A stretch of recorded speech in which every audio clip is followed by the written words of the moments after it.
Hello बच्चों, कैसे हैं आप लोग।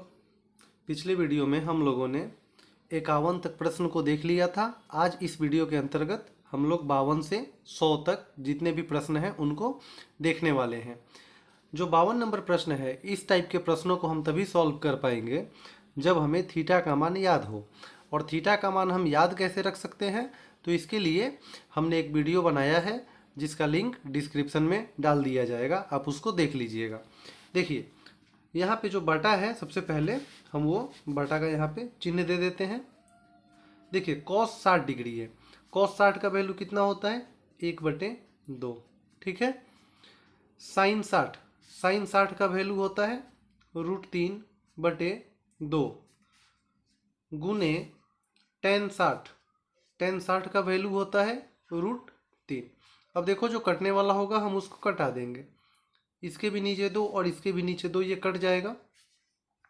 अब यहाँ क्या बच गया? ऊपर में 1/√3 और गुने में क्या है? √3। अब ये √3 से √3 भी कैंसिल, आप इसको यहाँ से भी कटा सकते थे। ऊपर √3 नीचे √3, तो सब कट जाएगा, तो क्या बच जाएगा? 1 बच जाएगा। तो 52 का अपना ऑप्शन कौन सा हो जाएगा? बी। ठीक है।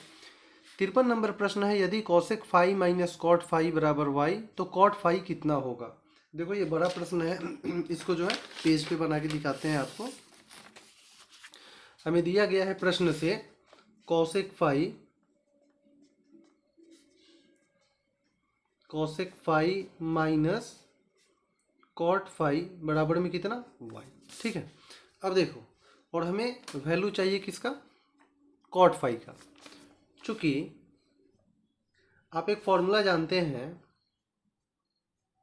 Cosec square theta minus cot square theta बराबर में 1।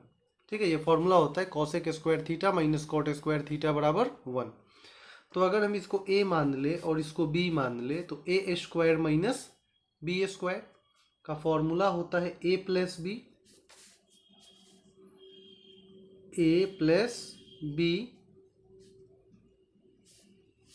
Into A minus B. तो ए के जगह पे अपना कॉसेक फाई है, माइनस बी के जगह पे कॉट फाई है। ठीक है। a plus B into A minus B बराबर में कितना? 1। ठीक है। अब यहाँ पे इसका वैल्यू हमें नहीं मालूम है, तो हम जैसे है ये वैसे ही इसको रखेंगे। Cosec phi plus cot phi. अब देखो, इनटू में यहाँ पे ये cosec phi minus cot phi है, तो cosec phi minus cot phi हमें प्रश्न में कितना दिया गया है? y। तो इसके जगह पे हम y रख सकते हैं बराबर में 1। ठीक है, यहाँ तक कोई परेशानी आपको नहीं हुआ होगा। देखिए, तो cosec phi plus cot phi बराबर के दूसरी तरफ कितना है? 1 है। और इधर जो y गुना में है, जब हम उसे उधर ले जाएंगे तो बटे के नीचे हो जाएगा। तो अगर हम ये जो प्रश्न दिया गया था, इसको हम समीकरण 1 मान ले और इसको हम समीकरण 2 मान ले, और दोनों समीकरण को जब हम सॉल्व करेंगे तो हमें कॉट फाई का वैल्यू आ सकता है। तो चलिए हम दोनों समीकरण को सॉल्व करते हैं। तो पहला समीकरण है cosec phi minus cot phi बराबर y। Cosec phi minus cot phi बराबर में y। ठीक है। और दूसरा समीकरण है cosec phi plus cot phi बराबर में 1/y। ठीक है। अब देखिए, अब हमें चाहिए किसका वैल्यू? कॉट फाई का वैल्यू चाहिए। तो हम इसको कटा नहीं सकते हैं, क्योंकि हमें इसी का वैल्यू चाहिए। तो हम क्या करेंगे? चिन्ह बदल देंगे। प्लस है तो माइनस, प्लस है तो माइनस, और यहाँ भी प्लस है तो माइनस। ठीक है। तो यहाँ कॉसेक फाई से कॉसेक फाई कट जाएगा, माइनस में कॉट फाई और फिर माइनस में कॉट फाई, माइनस में 2 कॉट फाई हो जाएगा बराबर में y माइनस में 1/y। ठीक है। तो यहाँ पे -2 कॉट फाई बराबर में इसका एलसीएम y हो जाएगा। y में y से गुना करोगे तो y स्क्वायर -1। ठीक है, हमें चाहिए किसका वैल्यू, कॉट फाई का, कॉट फाई का। तो y स्क्वायर -1 बटे में कितना है y, और ये जो -2 गुने में है, हम जब इसको इधर लाएंगे तो वो इधर गुना में है तो इधर भाग में हो जाएगा ना, तो यहाँ पे 2 तो बटा के नीचे आ जाएगा। अब माइनस कहाँ लग जाएगा, यहाँ पे जैसे माइनस हमेशा बटे के ऊपर रहता है, अब माइनस लगेगा तो हमें यहाँ पे क्या देना पड़ेगा, ब्रैकेट देना पड़ेगा। बच्चों जब आगे माइनस लगेगा तो अब देखो माइनस माइनस प्लस, ये 1 किस चीज़ में आ जाएगा, प्लस में आ जाएगा, और वाई स्क्वायर किस चीज़ में, माइनस में, बटे में 2y। तो 1 माइनस वाई स्क्वायर बटे 2y, ये आपका कॉट फाई का वैल्यू आ जाएगा। ठीक है, तो यहाँ पे जो 1 माइनस वाई स्क्वायर बटे 2y है वो आपका ऑप्शन कौन सा है, ए ऑप्शन है। तो इस तरह से इसका ऑप्शन नंबर ए हो जाएगा। 54 नंबर जो है कॉसेक 30। देखो कॉसेक किसका उल्टा होता है, साइन का। तो साइन 30 का वैल्यू होता है 1/2, तो 1/2 का उल्टा कर दीजिए। अच्छा, यहाँ पे ऐसे दिया गया है कॉसेक 30, तो कॉसेक 30 का जो वैल्यू होता है वो कितना होता है, 2 होता है। कॉसेक 30 का वैल्यू होता है 2। अब वो देखना है कि 2 वैल्यू इसमें से किसका होता है, तो 2 वैल्यू किसका हो जाएगा, सेक 60 का, क्योंकि कॉस 60 का वैल्यू 1/2 होता है और कॉस का उल्टा सेक होता है, तो सेक 60 का भी वैल्यू उतना ही होता है जितना कॉसेक 30 का होता है।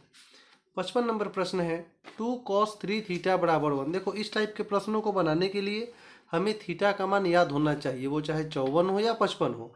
तो लिंक डिस्क्रिप्शन में डाल दिया गया है, आप जरूर ट्रिक देख लीजिएगा हम कैसे याद रख सकते हैं। देखिए 2 cos 3 थीटा बराबर में कितना है, 1 है। तो यहाँ पे हम इसको ऐसे लिख सकते हैं cos 3 थीटा बराबर में 1 है, और इसके साथ 2 गुना में है, उधर ले जाएंगे तो बटे के नीचे हो जाएगा। ठीक है, अब देखो cos 3 थीटा बराबर, हम इन टोटल को थीटा मानेंगे, क्या मानेंगे, थीटा। तो बच्चों cos में कितना का वैल्यू 1/2 होता है, 60 डिग्री का होता है। तो हम लिख सकते हैं कि जो 3 थीटा है वो किसके बराबर होगा, 60 डिग्री के बराबर होगा, क्योंकि आपको इस टोटल को थीटा मानना है। तो cos में कितने का वैल्यू 1/2, 60 डिग्री का।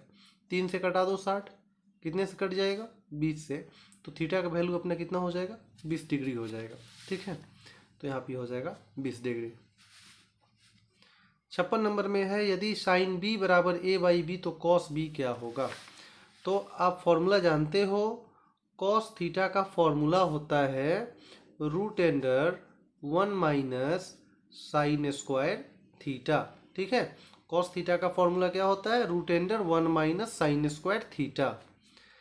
तो यहाँ पे हमें cos b का वैल्यू चाहिए, तो √1 minus sine b, sine b का वैल्यू है a/b, a/b, साइन पे क्या है, स्क्वायर। तो साइन b का जो वैल्यू है हम उस पर डालेंगे स्क्वायर। 1 माइनस, ये स्क्वायर तो दोनों पे है, a स्क्वायर बटे में b स्क्वायर। बच्चों इसका एलसीएम जो हो जाएगा वो b स्क्वायर हो जाएगा, b स्क्वायर हो जाएगा। b स्क्वायर में जब हम 1 से गुना करेंगे तो b स्क्वायर ही रहेगा, माइनस में a स्क्वायर। ठीक है, तो ऊपर वाला जो है रूट में b square minus a square है, बटे में देखिए b स्क्वायर में है तो एक b रूट से बाहर आ जाएगा, तो b square minus a square बटे में b, ऑप्शन नंबर हो जाएगा ए। प्रश्न संख्या 57, यदि tan a plus cot a बराबर 2 तो tan square a plus cot square a का मान क्या होगा। देखो इस टाइप का जब भी प्रश्न दे, tan a plus cot a बराबर में कितना दिया गया है, 2। जब भी tan a कॉट a वाला प्रश्न दे, दोनों तरफ स्क्वायर कर लीजिए। हम इस तरफ भी स्क्वायर कर लेंगे और इधर जो अंक दिया हुआ है हम उस पर भी स्क्वायर कर लेंगे। इसको a मानेंगे और इसको b मानेंगे, a प्लस बी का होल स्क्वायर।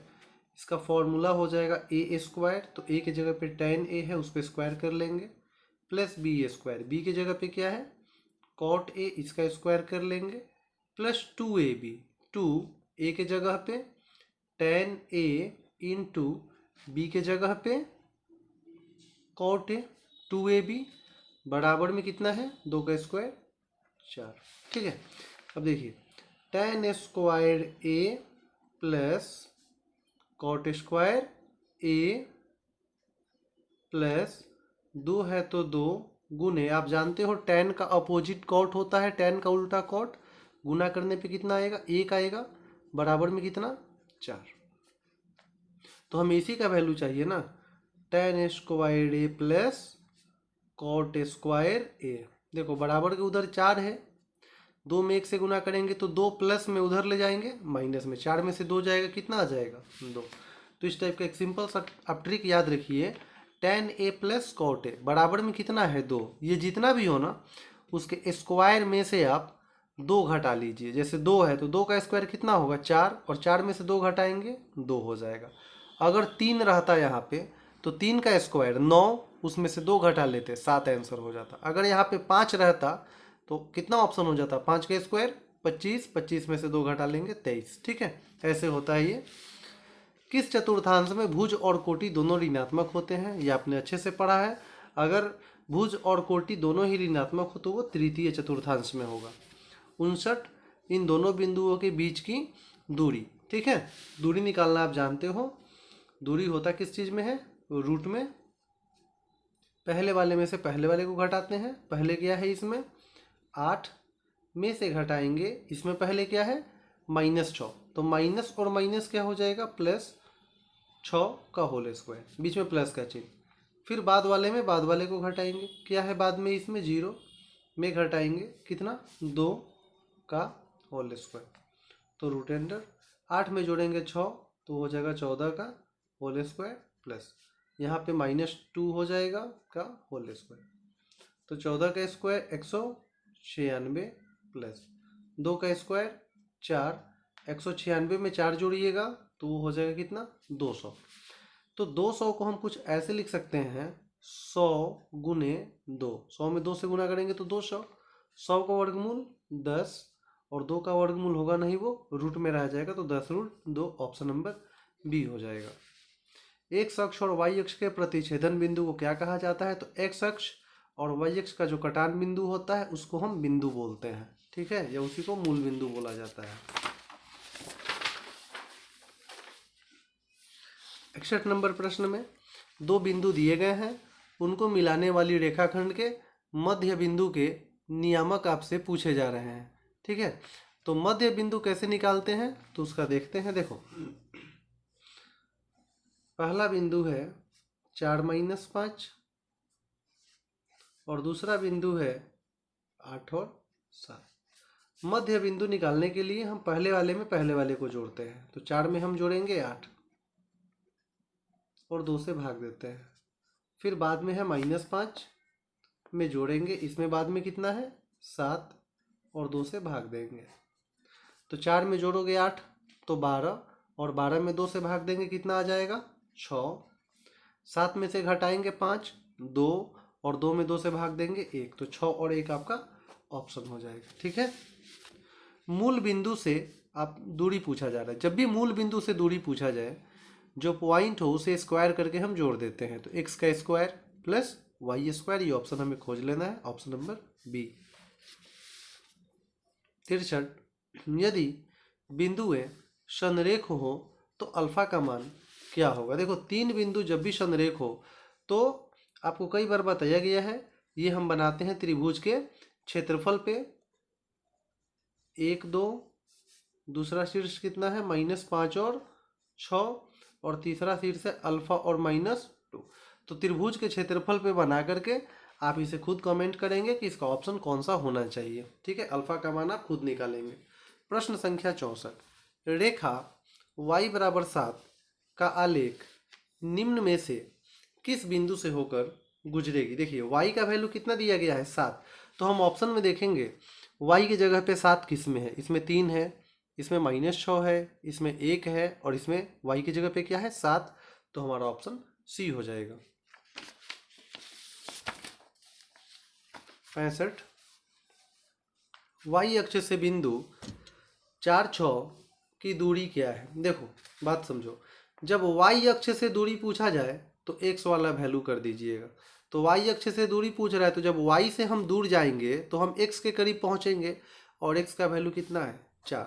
और यदि इसी प्रश्न में आपसे पूछा जाता x अक्ष से दूरी, इससे x अक्ष से दूरी, तब हम किसका वैल्यू कर देते, y का वैल्यू कर देते। ठीक है, तो ये ध्यान में रखिएगा। 66 नंबर, आपको दो बिंदु दिए गए हैं, उनको मिलाने वाले रेखाखंड AB को लैम्डा अनुपात 1 के अनुपात में अंतः विभाजित करने वाले बिंदु का y निर्देशांक क्या होगा।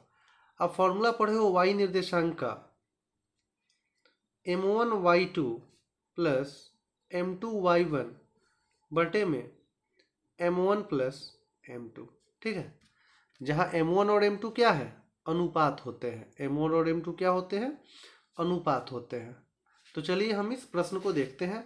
यहाँ पे आपको अनुपात दिया हुआ है लैम्डा अनुपात 1, लैम्डा अनुपात 1, मतलब जहाँ m1 है उसे हम लैम्डा से सूचित करेंगे और जहाँ m2 है उसे हम 1 से सूचित करेंगे। तो m1 को हमें लैम्डा से सूचित करना है, इनटू में y2। ठीक है, तो देखिए, तो ये पहला शीर्ष हो गया और ये दूसरा शीर्ष हो गया। तो y2 कितना हो जाएगा d, प्लस m2 को हमें 1 से सूचित करना है, इंटू y1, y1 पहले शीर्ष में x1 y1 और ये x2 y2। तो y1 कितना है, b है, बटे में m1 प्लस m2, मतलब दोनों अनुपात को जोड़ दीजिए तो लैम्डा प्लस 1। तो अपना यही ऑप्शन हो जाएगा, लैम्डा d प्लस 1 में b से गुना करोगे तो b। तो ऑप्शन नंबर ए देखिए, लैम्डा d प्लस b बटे लैम्डा प्लस 1। ठीक है। 67, किसी वृत्त के व्यास के सिरों के निर्देशांक दिए गए हैं, तो इसके केंद्र का निर्देशांक। बात समझिए, देखिए ये वृत्त हो गया। ठीक है, वृत्त के केंद्र के बीचों बीच जो रेखा जाए उसे हम व्यास कहते हैं। आपको व्यास का एक छोर दिया हुआ है 8 - 6, दूसरा छोर है -8 6। आपसे क्या पूछा जा रहा है, केंद्र, सेंटर का निर्देशांक बताइए। तो देखो सेंटर तो इसके एकदम बीच में है ना, तो ये मध्य बिंदु निकालना पड़ेगा। अभी थोड़ी देर पहले हमने मध्य बिंदु देखा है, ऐसे हम डायरेक्ट बता देते हैं इसको। देखिए इसमें पहले 8 है और इसमें पहले -8 है, जोड़ेंगे तो 8 में से घटाएंगे 8 तो कितना हो जाएगा 0। इसमें 6 माइनस में है और इसमें 6 प्लस में है, तो ये भी कट के क्या आ जाएगा 0। तो आप जब इसका मध्य बिंदु निकालेंगे तो कितना आएगा 0 0। ठीक है। 68 नंबर प्रश्न है, एक त्रिभुज का केंद्रक 4 0 है और उसके दो शीर्ष इतने हैं, तो तीसरा कितना होगा। चलिए इसको पेज पे बना के दिखाते हैं। देखिए एक त्रिभुज है, ये सब्जेक्टिव में भी इस टाइप का प्रश्न आ सकता है। त्रिभुज के 3 शीर्ष होते हैं, ए बी सी, इसका हमने नाम दे दिया। इसका केंद्रक 4 0 दिया हुआ है, जो केंद्रक है त्रिभुज का वो दिया हुआ है 4 0। आपको दो शीर्ष दिए गए हैं, पहला शीर्ष है 3 4 3 4 और दूसरा है 5 - 6। तीसरा हमें नहीं पता है, तो जो शीर्ष हमें नहीं पता है हम उसका निर्देशांक x और y मान लेंगे। ठीक है, तो समय ज़्यादा नहीं देते हुए इसे जल्द से हम लोग देखते हैं। देखिए जब हमें केंद्रक निकालना होता है, केंद्रक निकालना होता है तो हम क्या करते हैं, x1 plus x2 plus x3। ठीक है, मतलब पहला जो भी होता है शीर्ष, प्रत्येक शीर्ष का जो पहला अंक होता है हम उसको जोड़ के 3 से भाग देते हैं। ठीक है, तो पहला शीर्ष इसमें क्या है 3 में जोड़ेंगे, इसमें पहला बिंदु क्या है 5 में जोड़ेंगे और इसमें पहला क्या है x। अब उसी प्रकार से बाद वाला, तो पहले शीर्ष में बाद वाला कौन है 4 में जोड़ेंगे, इसमें है -6 में जोड़ेंगे, इसमें क्या है बाद में y और कितने से भाग देंगे 3 से। चूँकि केंद्रक हमें दिया हुआ है कितना 4 0, तो हम केंद्रक की जगह पे क्या रखेंगे 4 0 बराबर में ये हो जाएगा 3 + 5 8 प्लस में x बटे में 3। 4 में जब आप घटाओगे 6 तो -2 प्लस y बटे में 3। ठीक है। अब करेंगे क्या, हम पहले वाले को पहले वाले के बराबर कर लेंगे। तो इसमें पहले क्या है 4 बराबर, इसमें पहले क्या है 8 प्लस 1/3। जब कैंची गुना आप करोगे तो 8 प्लस x में तो नीचे कुछ है नहीं गुना करने के लिए, तो वो उतना ही रह जाएगा।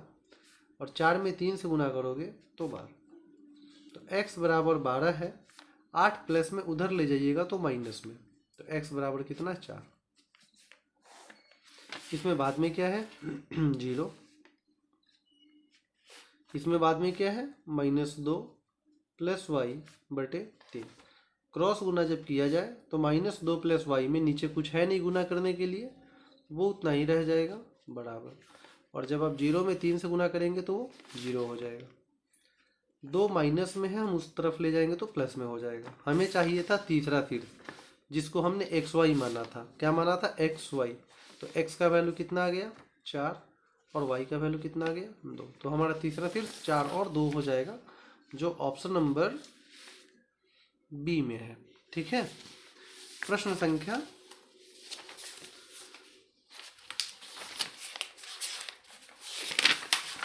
देखिए, ये काफ़ी आसान सा सवाल है। आपको बिंदु दिए गए हैं, इसका हमें क्वाड्रेंट बताना है कि ये किस क्वाड्रेंट में है, किस निर्देशांक में है। देखिए, पहला है माइनस और दूसरा है प्लस।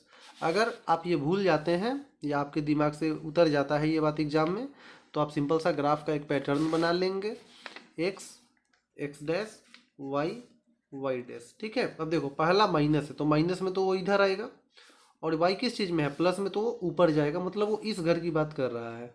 ठीक है। ये जो हमारा घर होगा, इधर x माइनस में होगा और y किस चीज़ में होगा प्लस में होगा। तो ये किस घर में होगा, ये होता है पहला और ये होता है दूसरा, तो ये आ जाएगा किस में द्वितीय में। ठीक है। प्रश्न संख्या 70 में कहता है एक अक्ष पर, देखो एक अक्ष पर अगर y का वैल्यू पूछा जाए तो कितना होगा 0 होगा। अगले प्रश्न है त्रिभुज ABC और त्रिभुज PQR समरूप है। ठीक है। तथा कोण A 42, कोण Q 84, तो कोण C कितना होगा। देखो, इस टाइप के प्रश्न में सिंपल सा करना क्या है, आप जानते हो त्रिभुज के तीनों कोणों का योग कितना होता है 180 डिग्री। तो 180 में से इन दोनों को जोड़ के घटा लो, जो बचेगा वही कोण C होगा। तो 42 में 84 जोड़ोगे तो कितना होगा 126 होगा। और त्रिभुज के तीनों कोणों का योग कितना होता है 180 डिग्री, तो 180 में से घटा लो, आपको आंसर आ जाएगा। 10 में से 6 हो गया 4, और यहाँ पे ये 7 हो गया, 7 में से 2 गया 5, कितना आ गया 54। तो हमारा ऑप्शन हो जाएगा कौन सा बी। तो त्रिभुज वाला यदि क्वेश्चन देता है, ऐसे 2 त्रिभुज समरूप है, कोण दिया जाता है और एक कोण पूछेगा, तो बस 180 डिग्री में से बाकी के दोनों कोणों का योगफल घटा लीजिए, आपको आंसर आ जाएगा। अगला प्रश्न है 72 नंबर, त्रिभुज PQR में आप जानते हो कर्ण स्क्वायर बराबर लंब स्क्वायर प्लस आधार स्क्वायर। अब देखो बात समझो, तो समकोण त्रिभुज की जो सबसे बड़ी भुजा होती है वो कर्ण होती है PR स्क्वायर। तो अगर हम इसे P मान लें और इसे R मान लें, ठीक है,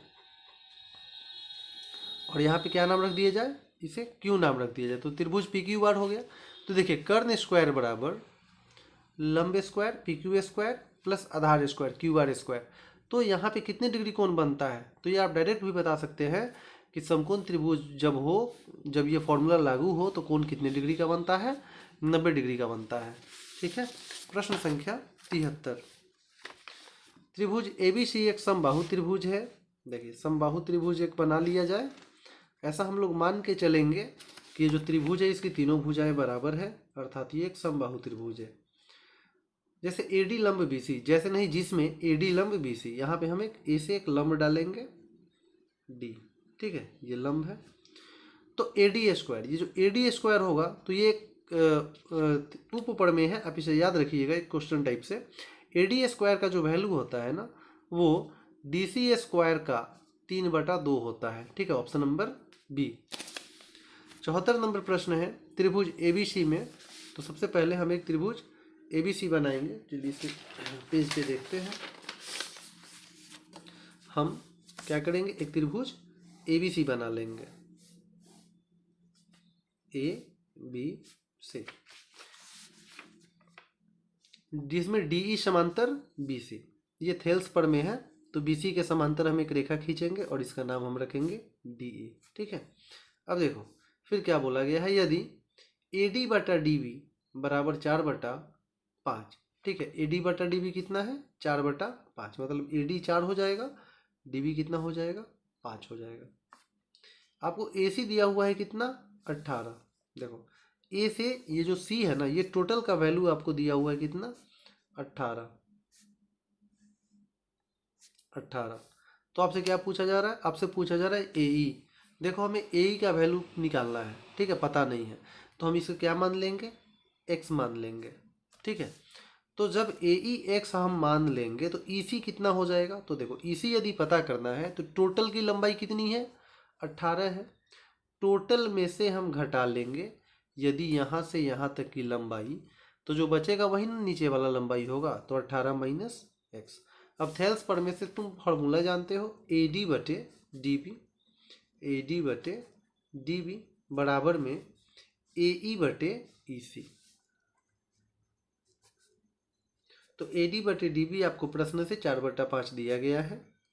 AE कितना हो गया, हमने x मान लिया है, तो उस हिसाब से हमारा जो EC हो जाएगा वो 18 माइनस एक्स हो जाएगा। अब हम यहाँ से क्रॉस गुना कर लेंगे, तो क्रॉस गुना जब करेंगे तो 5 में x से गुना करेंगे तो ये 5x हो जाएगा, और इन दोनों को हमें 4 से गुना करना पड़ेगा। 4 में 18 से गुना करेंगे 72 हो जाएगा, माइनस 4 में x से गुना करेंगे तो 4x हो जाएगा। तो ये 5x है, 4x माइनस में है, हम जब उसको इधर लाएंगे तो प्लस में हो जाएगा, दूसरी तरफ 72 हो जाएगा। तो 5x प्लस 4x कितना हो जाएगा, 9x बराबर में कितना, 72। 9 से 72 कई बार में कट जाएगा, 8 से कट जाएगा, तो x बराबर कितना आ गया, 8। मतलब कि हमारा AE का जो वैल्यू होगा वो कितना होगा, 8 होगा। ठीक है, तो ऑप्शन नंबर A हो जाएगा।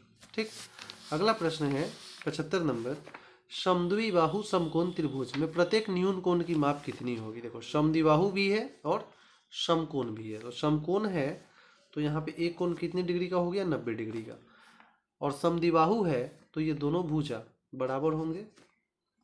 जब ये दोनों भुजा बराबर होंगे तो ये दोनों कोण भी क्या होंगे, बराबर होंगे।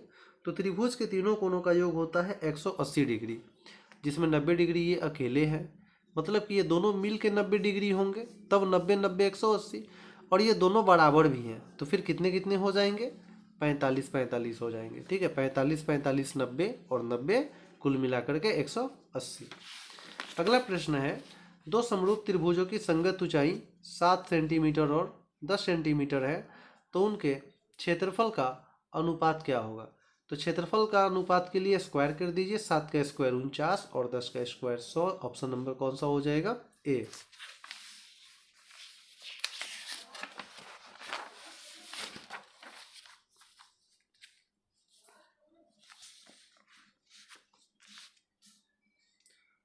सतहत्तर नंबर प्रश्न है, 4.5 सेंटीमीटर त्रिज्या वाले वृत्त पर खींची गई दो समांतर स्पर्श रेखाओं के बीच की दूरी क्या होगी। देखिए यदि त्रिज्या जितनी होगी, जैसे वृत्त है, ठीक है, यहाँ हमने एक वृत्त खींच लिया और इसकी ये त्रिज्या हो गई, तो यहाँ से यहाँ की जो दूरी होगी, यहाँ से यहाँ की भी दूरी उतनी ही होगी, त्रिज्या बराबर होती है। अब इन दोनों छोरों पे हम एक स्पर्श रेखा यहाँ खींचते हैं और एक स्पर्श रेखा यहाँ खींचते हैं, तो इनके बीच की जो दूरी होगी वो व्यास हो गई ना, त्रिज्या का दुगुना। ठीक है, तो त्रिज्या 4.5 है, 4.5, तो उसका दुगुना कितना हो जाएगा, 9। मतलब 4.5 इधर और 4.5 इधर, जोड़ोगे तो दोनों के बीच की दूरी कितनी हो जाएगी, 9 सेंटीमीटर। ठीक है, यहाँ पे क्या बोला जा रहा है, बाहरी बिंदु से, तो बाहरी बिंदु से अगर स्पर्श रेखा खींची जाए तो कितनी, 2।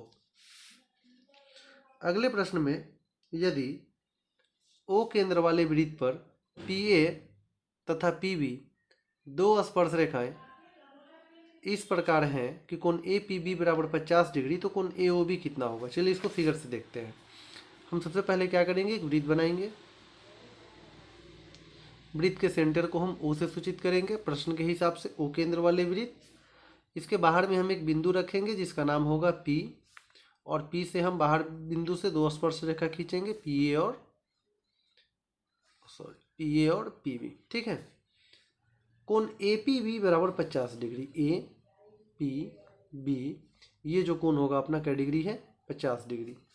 तो कोण ए ओ बी, अब देखो ए यहाँ से हम ऐसे मिलाएंगे और इसको ऐसे मिलाएंगे, ठीक है, ए ओ बी, ये कोण हमसे पूछा जा रहा है। तो यहाँ पे ध्यान रखेंगे ये चतुर्भुज है, 1 2 3 4 भुजा है ना, तो चतुर्भुज के आमने सामने के कोणों का योगफल 180 डिग्री होता है। तो जब ये 50 डिग्री है तो 50 में हम कितना जोड़ेंगे, 180, तो ये हो जाएगा आपका 130 डिग्री। अगले प्रश्न को देखिए, यहाँ पे एक फिगर दिया हुआ है और दी गई आकृति में बिंदु ओ वृत्त का केंद्र है। अब देखो ये अगर वृत्त का केंद्र है तो यहाँ से इसकी लंबाई और यहाँ से इसकी लंबाई क्या होगी, बराबर होगी, क्योंकि ये दोनों तो त्रिज्या होंगे।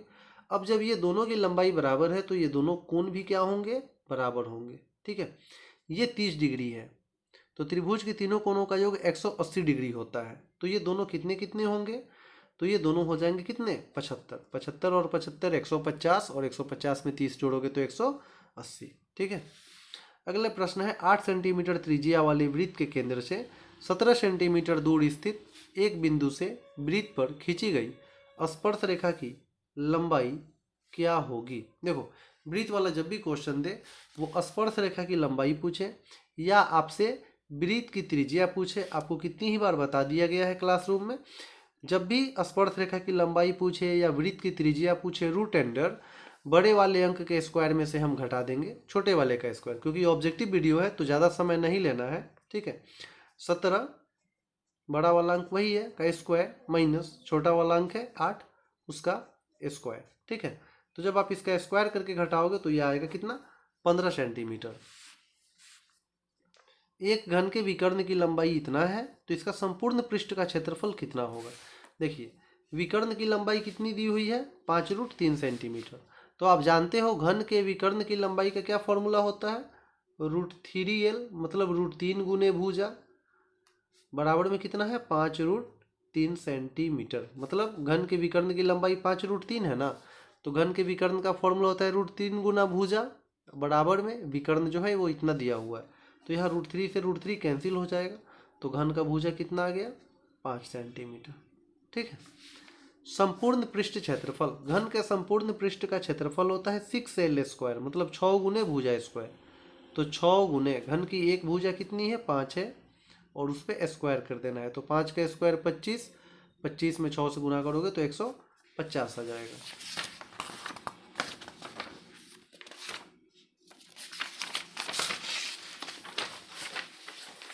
अपना अगला प्रश्न जो है उसमें बोला गया है यदि एक बेलन और शंकु की त्रिज्या और ऊंचाई क्या है, समान है, तो उनके आयतन का अनुपात क्या होगा। देखो अनुपात का मतलब होता है बटा। पहले आपसे बोला जा रहा है बेलन, तो बेलन के आयतन का फॉर्मूला होता है πr²h, ठीक है। और फिर बोला जा रहा है शंकु, शंकु के आयतन का फॉर्मूला होता है 1/3 πr²h। तो त्रिज्या और ऊंचाई दोनों के ही बराबर है, तो यहाँ πr² से πr² कैंसिल हो जाएगा, सबसे नीचे जो 3 है वो जाएगा सबसे ऊपर, और बटे में क्या रह जाएगा, 1, तो 3:1 हमारा सही ऑप्शन हो जाएगा, ठीक है।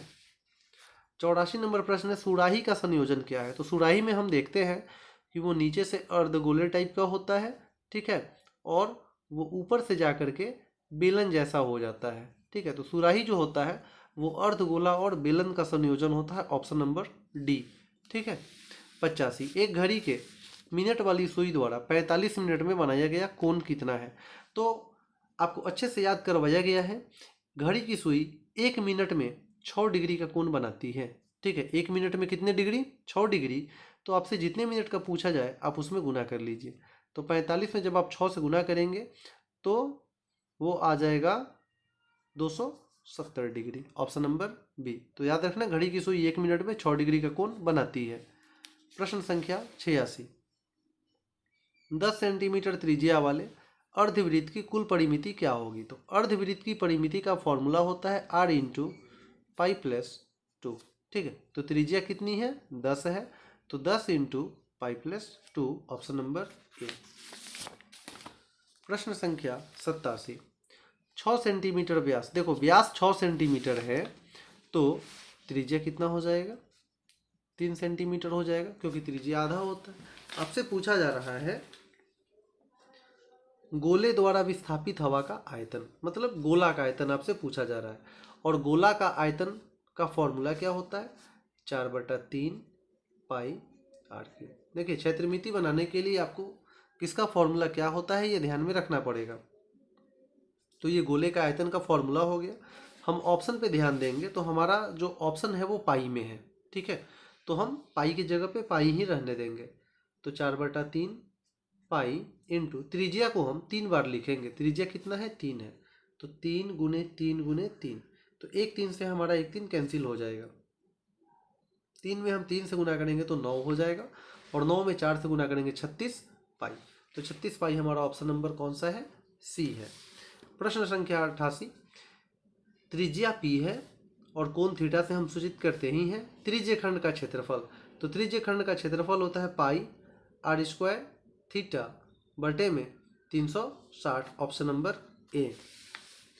यदि किसी अर्धगोले के संपूर्ण पृष्ठ का क्षेत्रफल इतना हो तो उसकी त्रिज्या कितनी होगी? देखिए अर्धगोले के संपूर्ण पृष्ठ का जो क्षेत्रफल होता है उसका फॉर्मूला होता है 3 पाई आर स्क्वायर, ठीक है। और इसका वैल्यू कितना दिया हुआ है? 462। तो हमें यहाँ पे त्रिज्या पता करना है, ठीक है। तो चलिए हम त्रिज्या पता करते हैं। तो आर स्क्वायर बराबर में 462 है, और त्रिज्या के साथ जो भी गुना में है वो बटे के नीचे आ जाएगा, ठीक है। तो यहाँ पे आर स्क्वायर बराबर 462 बटे में 3 गुने में पाई है, पाई की जगह पे हम 22/7 कर सकते हैं। तो 7 सबसे नीचे जो है उसको हम सबसे ऊपर रख देंगे, 22 से कटा देंगे। 22 से ये 2 से कटेगा 44, फिर 2 बचेगा यहाँ पे, 2 और 2 22, 22 से कम 22, और 3 से कटा देंगे, 3 सत्ते 21। तो त्रिज्या बराबर रूट स्क्वायर जाएगा रूट 7 गुने 7, तो 2 7 के बदले 1 7 अपना बाहर आ जाएगा। तो ऑप्शन नंबर बी। एक समबाहु त्रिभुज का क्षेत्रफल 81 रूट 3 सेंटीमीटर स्क्वायर है, तो इसकी भुजा कितनी होगी? देखो समबाहु त्रिभुज के क्षेत्रफल का फॉर्मूला क्या होता है? √3/4 गुने भुजा स्क्वायर, ये क्षेत्रफल का फॉर्मूला होता है। और समबाहु त्रिभुज का क्षेत्रफल कितना दिया हुआ है? 81 √3। तो यहाँ √3 से √3 हमारा कैंसिल हो जाएगा। हमें चाहिए भुजा का वैल्यू 81। ये जो 4 इस तरफ भाग में है वो बराबर के दूसरी तरफ जाएगा तो वो गुना में हो जाएगा। स्क्वायर दूसरी तरफ हम ले जाएंगे तो वो रूट में हो जाएगा। 81 का वर्गमूल 9 और 4 का वर्गमूल 2, तो 9 दूना ये 18 हो जाएगा आपका।